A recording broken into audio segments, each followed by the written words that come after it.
Bumisita si Pangulong Rodrigo Roa Duterte sa burol ng mga biktima ng Bulacan Massacre. Doon ay nangako ang Pangulo na tutulungan ang kaanak ng mga biktima.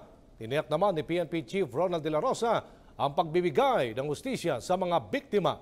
May ulat si Jervis Manahan. Mas lalong naging emosyonal ang naging tagpo sa burol ng pinatay na mag-anak sa San Jose del Monte, Bulacan nang dumating si Pangulong Duterte at PNP Chief Bato de la Rosa. Kinausap niya ang asawa ni Estrella Carlos na si Dexter at ilang minuto din na sumilip sa kabaong ng mga biktima. Nasawi ang 5 matapos pagsasaksakin sa loob ng kanilang bahay eksakto 1 linggo na ang nakalipas. Nangako naman ang Pangulo na mag-aabot sila ng tulong sa mga nagdadalamhating kaanak.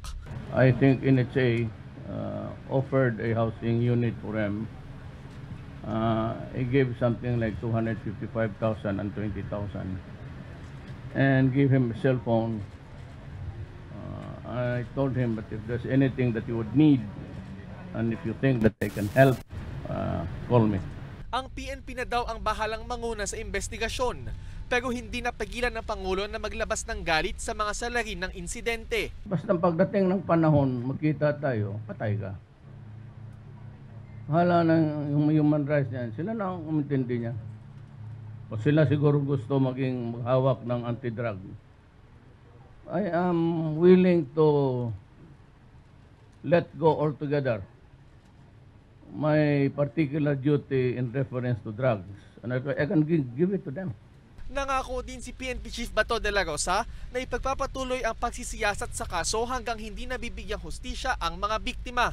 Noong nakaraang Huwebes, nahuli na ang pangunahing suspect na si Carmelino Ibanez na naunang umamin na lasing at nakasyabu ng pagsasaksakin at halayin ang mag-inang Estrella at Oring. Pero sa kanyang confession sa kanyang abogado, binawi niya ang mga pahayag na hinalay niya ang dalawa. Nagnegatibo din siya sa drug test.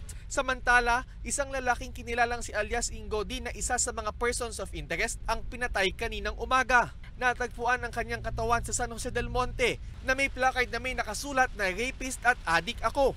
Dagdag investigasyon yun. Dapat maimbestigahan kung sino pumatay.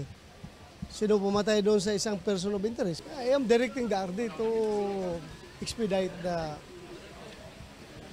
the investigation para matapos sa ito.